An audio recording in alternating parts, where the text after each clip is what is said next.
Today, as I tell this story, it's Easter Sunday, and around the world we're celebrating together Christ is risen. In my mind today is an Ebenezer story about a woman and a baby.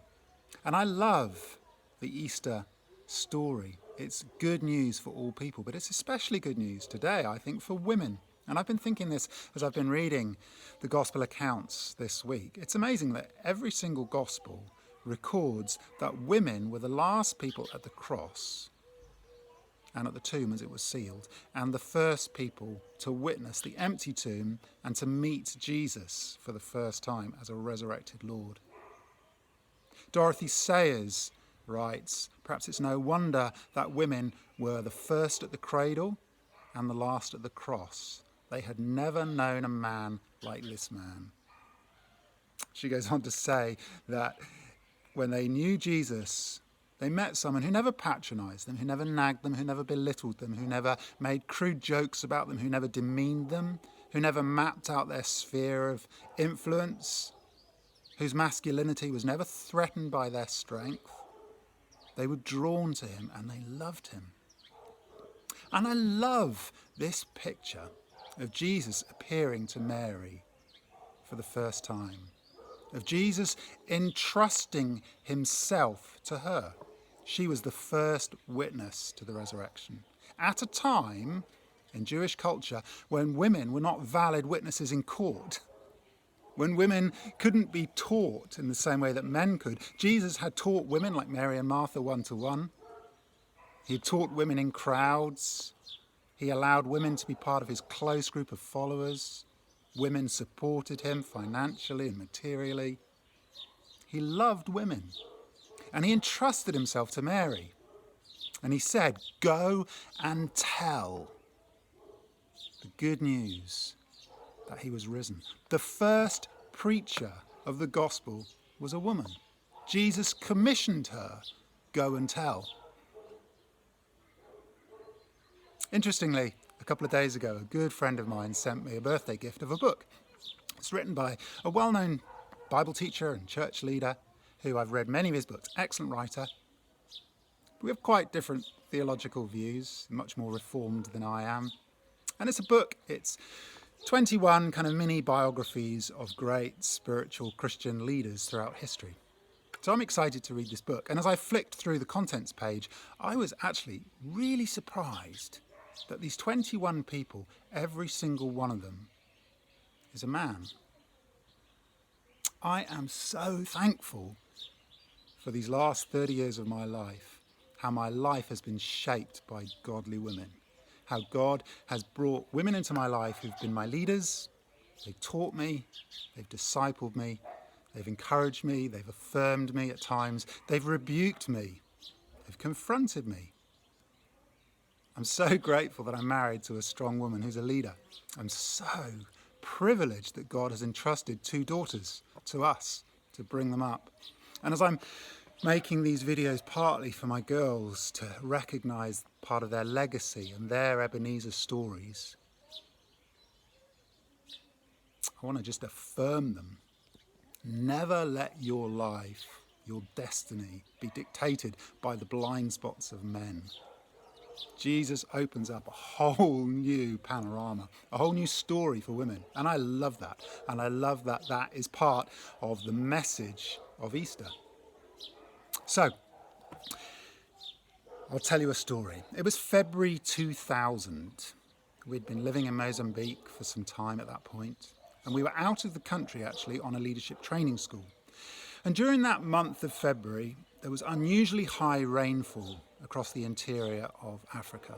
Botswana, Zambia, Zimbabwe, Angola, Malawi, they received huge amounts of rainfall. And the big rivers, the Shira, the Pungwe, the Limpopo, the Zambezi, that drain the interior high plateau of Africa and flow out from the west to the east, were filling up with water. These rivers flow down off the highlands, and as they flow out to the east, they drain the interior of Africa. And the low-lying floodlands of Mozambique began to flood. Mozambique is a long, Y-shaped, thin country. It's got a 2,500 kilometre long coastline. And these rivers at one point were rising as much as 3 centimetres an hour. And as they all came out through the floodlands of Mozambique to the Indian Ocean, they burst their banks. Huge floods spread out over much of Mozambique. And it was a natural disaster. Now, we were watching this unfold on the TV from miles away. We were naturally concerned about our home, about our friends, about the people that we were building relationships with. And as we watched the news unfold, it was dramatic and it was terrible. 2 million people were affected. 500,000 people lost their homes. That was 10% of the nation's homes destroyed by this enormous flood. Many people drowned. Many people were killed by crocodiles and hippos. Our town was close to areas that were flooded. And as we watched this, I can remember vividly the scene that was captured by a helicopter. Helicopters were amongst the only way of helping many of these people. There was estimated that 100,000 people needed rescuing, and helicopters were flying out over the floodwaters and rescuing people. And in one of these scenes, a TV cameraman had gone in the helicopter. And the scene shows the helicopter flying out and the cameraman is panning over the floodwaters, and you see glimpses of people in trees, on the roofs of houses, sitting on ridges of high land that are jutting out like islands out of the water.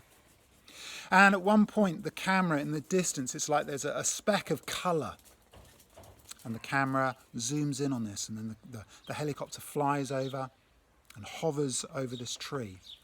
And a medic is lowered down by cable to rescue this person who's clinging for life in this tree. The story later unfolds that when the medic arrived in the tree, he discovered a woman who was heavily pregnant.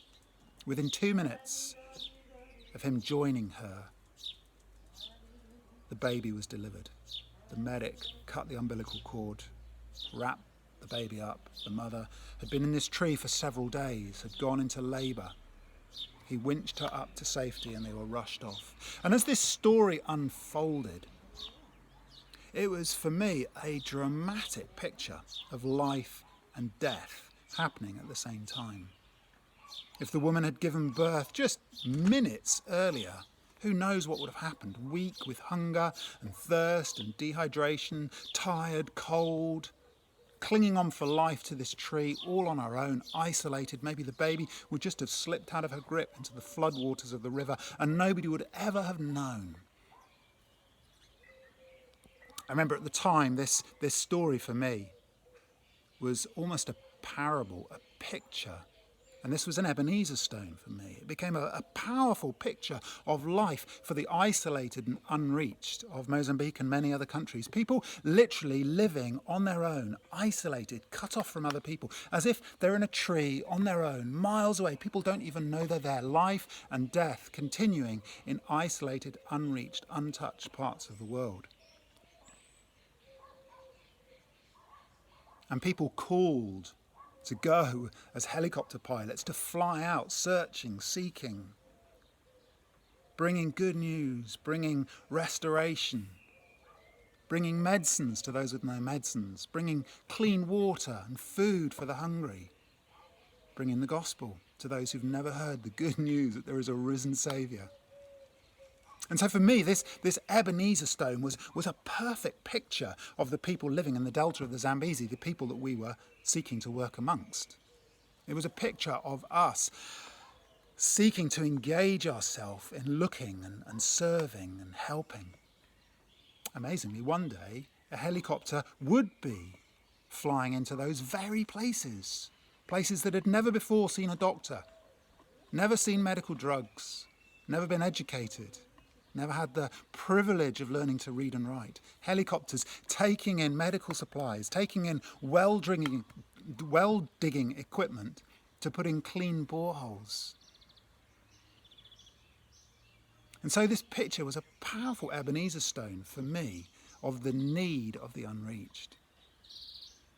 But as I'm thinking about it today, at Easter, I recognise that it's also a powerful picture of Easter. Easter Sunday is a story of redemption. It's a story of new life coming out of the chaos. It's a story of birth coming out of the waters of floods. A story of new beginnings, a story of spring after the winter, of victory over death, of resurrection. It's a beautiful story. And so today, as we celebrate Christ is risen in the chaos of floods that have literally swept across the world in this season of confinement and virus, may we all today find hope and new life being born out of the floods.